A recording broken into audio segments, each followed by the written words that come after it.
Mais je suis aujourd'hui plus que jamais, et ça aurait été ça, la belle face de la laideur de 2016, de nous galvaniser. Galvaniser par les visages que je vois ici de femmes qui se sont battues dans les dernières décennies pour nos acquis. Merci à vous de m'avoir permis d'être dans une société qui a avancé. Et je suis complètement galvanisée par vous, les jeunes femmes, que j'entends plus fort que jamais dans les dernières années. Vous avez trouvé une voix et vous savez exprimer votre désir d'égalité, de liberté, de diversité pour que nous avancions d'une façon définitive vers une ouverture et une liberté. Et je voudrais m'adresser à celles qui espèrent ou qui font un métier public. Artistes, journalistes, écrivaines, réalisatrices, auteurs, compositrices, interprètes, dramaturges, vous qui prendrez la parole, vous qui prenez la parole, vous serez muselés, vous serez intimidés, vous serez menacés. Je le suis régulièrement, menacée de viol, parce que je suis à la télé en 2017, et on dit que ça se passe juste à cause d'un homme dans un pays. C'est à vous, avec vos crayons, vos pinceaux, vos caméras, vos micros, vos claviers, votre intelligence et votre créativité. C'est à vous, les jeunes femmes, de continuer à bâtir un monde sans aucune limite.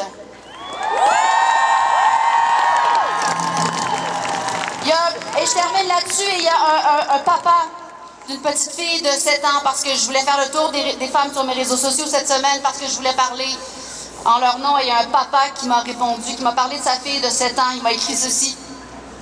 Ma fille ne se connaît aucune limite. Je voudrais qu'elle puisse continuer de grandir sans penser que le monde est limité. Pour moi, cette volonté qui l'anime est la plus belle chose qu'elle puisse posséder. Vivre sans limite, voilà ce que je lui souhaite. Et voici ce que je nous souhaite à tous et à toutes, et à tous nous voir rassemblés ici, avec nos précieux alliés, les hommes, à nos côtés. Je suis remplie d'espoir. Merci et continuons les combats. Merci. Merci beaucoup, Pénélope. Et on va continuer tout de suite avec Dalia Turki, militante pour les droits des personnes transmigrantes.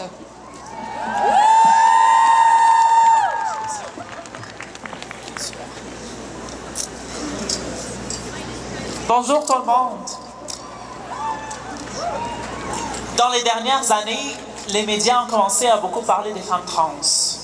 Pour la première fois, on entend parler de nos existences. Pour la première fois, on entend parler de nos droits, nos expériences et de nos parcours. Mais ce dont les médias ne parlent pas quand il s'agit des femmes trans, c'est des centaines de femmes trans qui sont tuées chaque année à travers le monde. Ce dont les médias ne parlent pas, c'est les femmes trans qui sont maltraitées par la police, par les agents d'immigration, par les responsables de santé et par beaucoup de gens qui ont plus de pouvoir systémique que nous. Ce dont les médias ne parlent pas, c'est les femmes trans immigrantes au Québec, dont la majorité sont des femmes trans racisées. Ce dont les médias ne parlent pas, c'est les femmes trans immigrantes au Québec qui n'ont pas les mêmes droits que les femmes nées ici au Canada et au Québec. Ce dont les médias ne parlent pas, c'est qu'au Québec, les femmes trans immigrantes n'ont pas les bons documents d'identité. Ce dont les médias ne parlent pas, c'est les femmes trans immigrantes au Québec qui ont encore sexe masculin ou le mauvais nom sur leurs documents d'identité. Ce dont les médias ne parlent pas, c'est que le Québec s'en fout de nous. Le Québec ne veut pas nous laisser changer nos documents. Le Québec aide seulement les personnes trans canadiennes et québécoises, mais pas celles qui viennent d'ailleurs, pas celles qui ont vécu le pire. Savez-vous pourquoi les médias ne parlent pas des femmes trans racisées et immigrantes? Savez-vous pourquoi le gouvernement du Québec ne veut pas nous laisser changer nos documents? Parce que selon eux, nos vies sont moins précieuses que les vies des personnes nées ici. Parce que selon eux, on n'est pas assez humaine et digne pour qu'ils nous donnent un peu de considération. Parce qu'au fond, il y a les privilèges. Il y a des privilèges et du racisme. Il y a du racisme plus que la transphobie. Parce qu'au fond, les privilèges des uns les rendent insensibles aux oppressions des autres. Les médias et le gouvernement ne nous prennent pas au sérieux parce qu'étant des femmes transracisées, on n'a pas assez de privilèges blancs, on n'a pas assez de pouvoir, parce que selon eux, on ne mérite pas leur temps et on ne mérite pas qu'on nous écoute.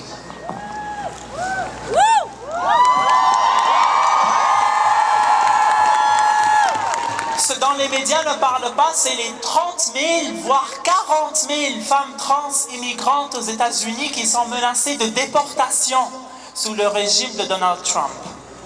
Ce dont les médias ne parlent pas, c'est que depuis 2009, une personne trans est tuée chaque 3 jours.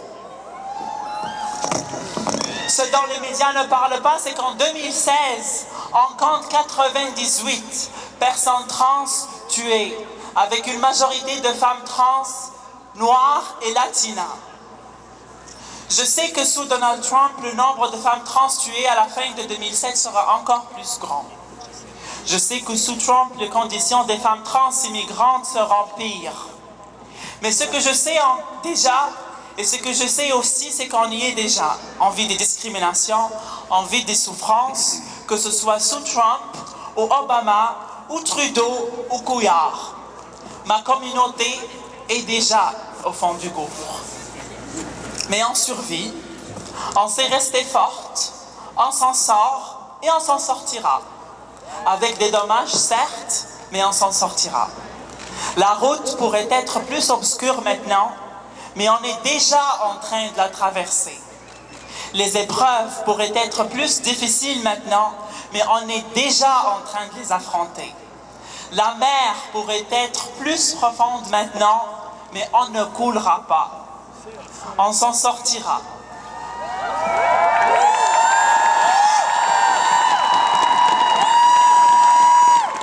On survivra comme on survit déjà. Mais encore plus important que la survie, c'est qu'on sera prête pour le prochain combat. Merci beaucoup, Dalia.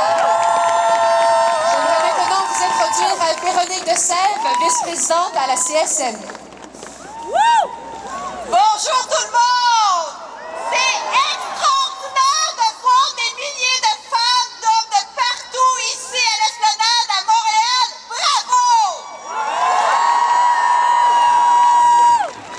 Je vois des slogans, des messages sur vos pancartes. J'ai envie d'en nommer quelques-uns. Égalité pour toutes et tous. Unité. Les droits des femmes, c'est les droits humains. Il faut continuer! Mais j'en ai un que j'affectionne particulièrement. Est-ce que tu peux venir avec ta pancarte, s'il te plaît? Oui. La place des femmes est dans la résistance. Résistons! Résistons! Avec les femmes à Washington! Résistons! Résistons! Avec les femmes à Washington! Résistons! Résistons! Avec les femmes à Washington! Oui, nous sommes avec elles! Oui, nous sommes avec les femmes du monde entier! Parce que ce qui se passe actuellement, ça nous touche toutes, ça nous touche tous! Il faut être ensemble, unis! C'est ça la force du féminisme! Les femmes au Québec le savent.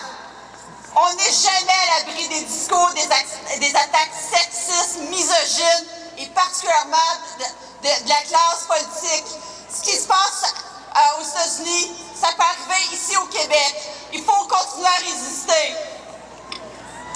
Depuis l'arrivée du gouvernement Couillard, il a mis des mesures d'austérité qui touchent particulièrement les femmes. Nous nous battons constamment contre ces mesures d'austérité qui touchent les femmes de tout horizon, qui touchent les femmes autochtones. Nous serons en lutte avec elles partout et tout le temps.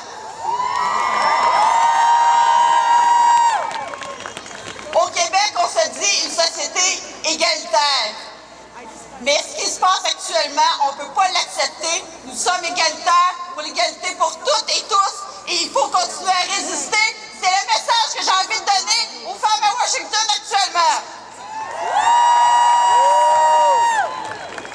Vous avez entendu plusieurs discours. Je vais m'arrêter là, mais je veux quand même avoir une pensée à ces femmes du Québec qui sont parties hier, qui ont fait le voyage, qui sont actuellement à Washington pour donner notre solidarité. Il faut qu'elles nous entendent! Solidarité avec les femmes à Washington!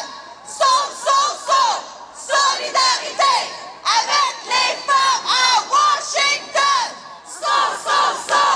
Solidarité avec les femmes à Washington!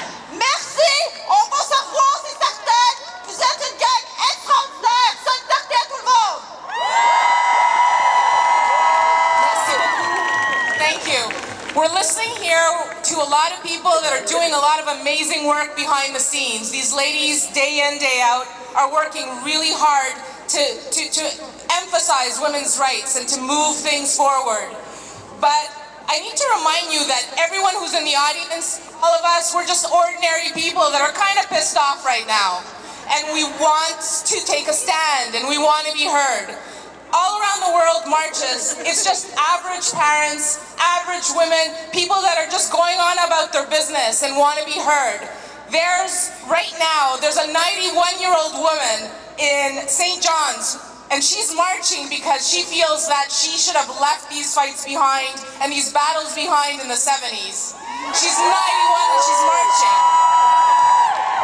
There's an 88-year-old woman in Washington who said this is her last hurrah. She's fought her entire life for women's rights, and she feels that she shouldn't have to, but here she is again. There are women that I know in the audience, single moms that are here with their kids.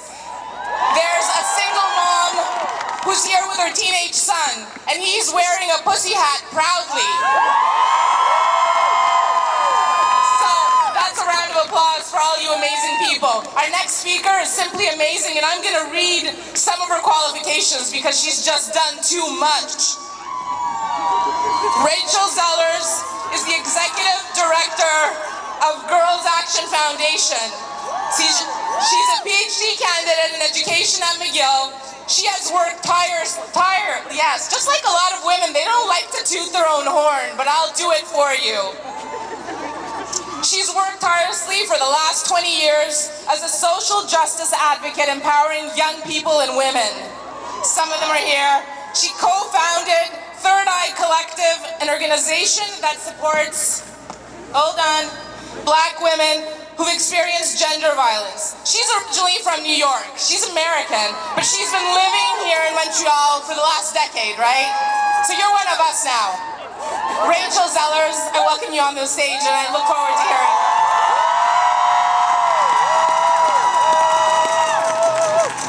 Yo, this is so crazy. I am so happy to be here today, and my daughter decided she wanted to come and stand next to me.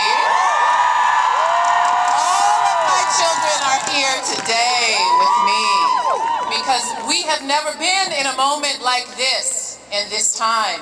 For so many of us, the world has radically shifted over the last 2 months. We have been in blackness and in mourning. You cannot speak while I speak. We have been in blackness and in mourning at the state of things. The new election has also sent a strong reminder of the work still to be done between women.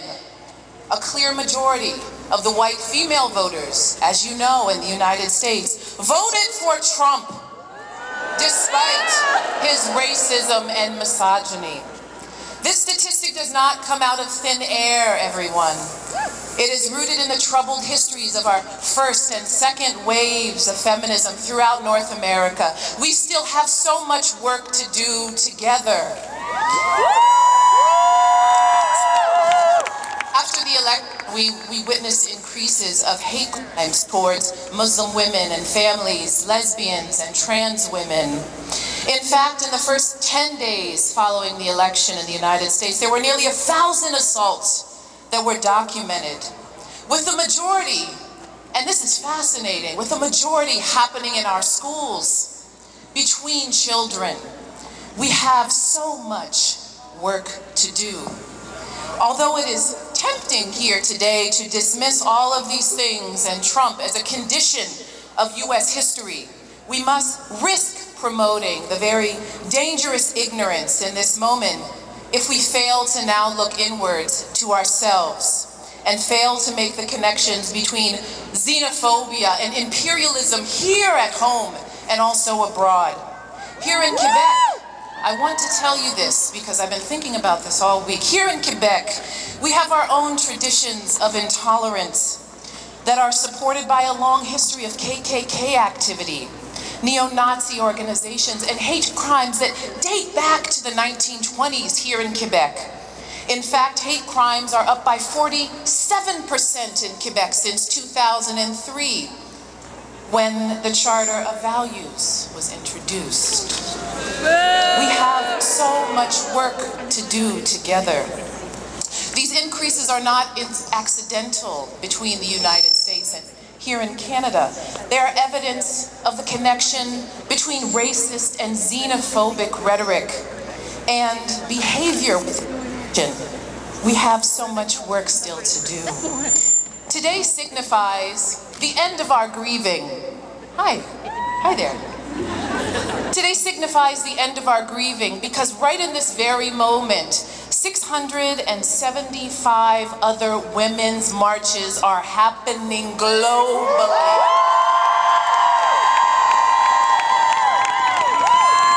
And in this effort, we must pay attention now to the men and women that are filling up Donald Trump's cabinet. Rex Tillerson, as one example, is the nominee for the Secretary of State, who spent his entire life at Exxon, a corporation that holds a 5.1 billion barrel contract in Alberta, right here in our country. And certainly he will continue to work to advance fossil fuel interests here in Canada and globally. And just yesterday, literally Friday, General James Mattis was confirmed as the Secretary of Defense. Now, who is this man, you say? Well, General